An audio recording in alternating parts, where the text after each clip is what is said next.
Throat tightness यानी गले या हलक के अंदर जब वो गले या हलक के अंदर जब वो चीज का फंसा हुआ महसूस होना या अटकता हुआ महसूस होना या गले का तंग महसूस होना। इस कंडीशन से क्या मुराद है? गले या हलक का तंग महसूस होना, इस कंडीशन से क्या मुराद है? गले का तंग महसूस होना ये एक अलामत है और ये खास तौर पर खाने पीने के दौरान में जो वो महसूस होता है। यानी जब भी इंसान कोई चीज खाता है तो खाने के बाद इस चीज को निगलने के दौरान में गले के अंदर खाने को निगलने के दौरान में गला जो है वो तंग महसूस होता है। ऐसे लगता है गला जो है वो बंद है या खुराक की नाली का रास्ता जो वो तंग हो चुका है। इस कंडीशन की कई वजूहात हैं, जैसे कि हार्ट बर्न यानी सीने की जलन जैसी कंडीशन हो। नेक्स्ट इसकी वजह इन्फेक्शन होते हैं। Next allergic reaction. Allergic reaction की जो कंडीशन इंसान के अंदर पैदा होती है इसको एनाफ्लेक्सिस कहा जाता है। यानी जब ये कंडीशन इंसान के अंदर पैदा होती है तो तब भी इसकी अलामत जो है वो गले के तंग होने की सूरत में जाहिर होती है। इसके अलावा एंजाइटी यानी ज़हनी दबाव और टेंशन इसकी वजह होती है और इसके अलावा कई और बीमारियां भी इसकी वजह बनती हैं। अगर आपको लगता है कि एनाफ्लेक्सिस जैसी कंडीशन आपके अंदर पैदा हुई है तो आपको फौरी इमरजेंसी ट्रीटमेंट जो है वो लेनी चाहिए। ये कंडीशन इंसान के लिए सीरियस कंडीशन होती है। इस कंडीशन की अलामत की सूरत में आपको फौरी ट्रीटमेंट जो है वो लेना चाहिए। अगर कभी आपको खाना खाने के दौरान गला जो है वो तंग महसूस हो रहा और आप खुद भी उस वक्त हैरान होते हैं जब आपको इसकी वजह पता नहीं होती है। अगर इस कंडीशन की वजूहात की बात की जाए तो गले के तंग होने की वजह जो है वो इन्फेक्शन से लेकर, जिसका नाम स्ट्रेप थ्रोट्स है, इस इन्फेक्शन से लेकर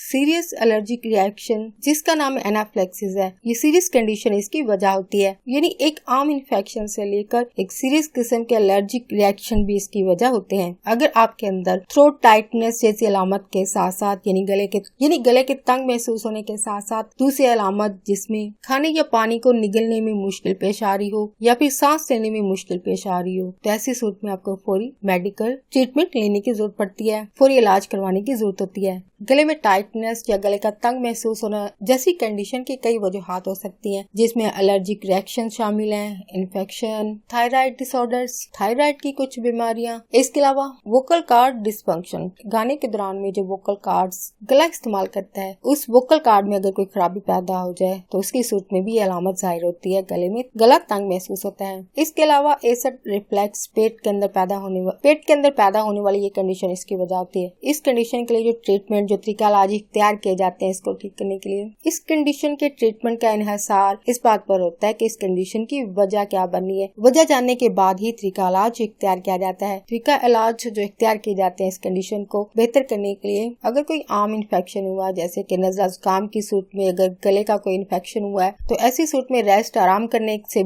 और आराम करने से भी इस कंडीशन में बेहतरी महसूस होती है। गले को कुछ दिन तक रेस्ट देना जरूरी होता है। नेक्स्ट जो तरीका इलाज इख्तियार किया जाता है वो मेडिसिन का होता है, अद्वियात के जरिए इसका इलाज किया जाता है। नेक्स्ट तरीका इलाज जो इख्तियार किया जाता है वो सर्जरी होता है। सर्जरी या ऑपरेशन जो है वो कंडीशन के ज्यादा सीरियस होने की सूरत में जो वो की जाती है। इस कंडीशन के अलामत को कम करने के लिए क्या एहतियाती तदाबीर इख्तियार की जा सकती है या कौन सी बातों पर अमल करने की सूरत में आप इसकी अलामत को कम कर सकते हैं। मिसाल के तौर पर अगर इस कंडीशन की वजह हार्ट बर्न है यानी सीने की जलन इसकी वजह है तो इस कंडीशन की सूरत में इन बातों पर अमल करने से अलामत को कम कर सकते हैं, जैसे कि खाने को जरूरत से ज्यादा न खाएं, ओवर ईटिंग से अवॉइड करें। नेक्स्ट है ऐसे खाने और मशरूबात जो ड्रिंक्स होती हैं जिसमें स्पाइसी फूड यानी ज्यादा मसाला जात वाली जो खाने होते हैं उनको खाने से परहेज करें। इसके अलावा सिट्रस फ्रूट्स और जो जूसेस होते हैं उनको पीने से इनको हरगिज इस्तेमाल न करें। सिट्रस फ्रूट्स की अगर बात की जाए तो ये खट्टे जितने भी फल होते हैं वो इसमें शामिल हैं, जैसे कि लेमन होता है, जैसे कि लीमू, चकोतरा, माल्टा और इस तरह के कई और फ्रूट्स जिनमें खटास होती है, इनको खाने से आपको परहेज करना चाहिए। नेक्स्ट है अगर आप शराबनोशी करते हैं तो आपको शराब छोड़ने की जरूरत है और इसके अलावा सीने की जलन जैसी कंडीशन की सूरत में आप च्युइंगम चबा सकते हैं जो कि हार्ट बर्न जैसी कंडीशन की अलामत को कम करने में मदद देती है। च्युइंगम चबाएं। नेक्स्ट है अगर एसिड रिफ्लेक्स जैसी कंडीशन इसकी वजह है तो इस कंडीशन के पैदा होने की सूरत में जो एसिड पैदा होता है पेट के अंदर, इसको कम करने के लिए कुछ अद्वियात दी जाती है, मेडिसिन दी जाती है जो कि आप डॉक्टर की प्रिस्क्राइब की हुई जो मेडिसिन होती है उनका इस्तेमाल किया जाता है। नेक्स्ट जो एहतियात आप इख्तियार कर सकते हैं वो ये है कि खाना खाने के बाद आपको फौरन लेटना नहीं चाहिए। खाना खाने के बाद आपको बैठे रहना है या आप खड़े रह सकते हैं या वॉक कर सकते हैं, जैसे भी आपकी कंडीशन हो आप वैसा तरीका इख्तियार कर सकते हैं। क्योंकि बॉडी को ऊपर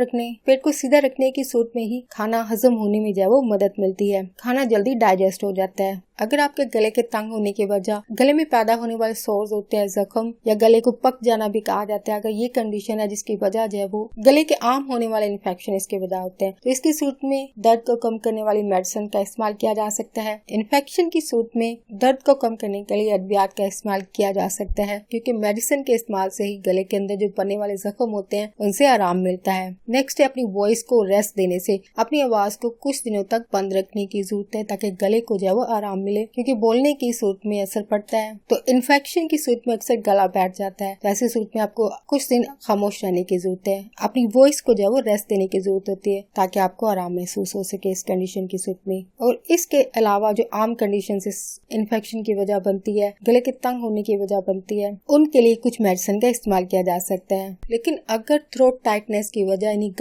गले के तंग होने की वजह जो है वो एक एलर्जिक रिएक्शन है जिसका नाम एनाफ्लेक्सिस है, अगर ये कंडीशन आपके अंदर पैदा हुई है तो इस कंडीशन के इलाज के लिए क्लोज मेडिकल सुपरविजन की जरूरत होती है। यानी इस कंडीशन के ट्रीटमेंट के लिए आपको मुकम्मल तौर पर डॉक्टर्स और मेडिकल स्टाफ की जेर निगरानी रहने की जरूरत पड़ती है, क्योंकि ये एक सीरियस कंडीशन है। तो आपको प्रॉपर ट्रीटमेंट के लिए हॉस्पिटलाइज भी होने की जरूरत पड़ सकती है, या फिर ट्रीटमेंट के दौरान आपको मुसलसल हॉस्पिटल में विजिट की जरूरत पड़ती रहेगी। और इसके अलावा इस कंडीशन के ट्रीटमेंट के लिए कई और मेडिसिन अद्वियात का जो है वो इस्तेमाल किया जाता है। इस कंडीशन की ट्रीटमेंट के लिए कई मेडिसिन कई अद्वियात का इस्तेमाल जो है वो करवाया जाता है।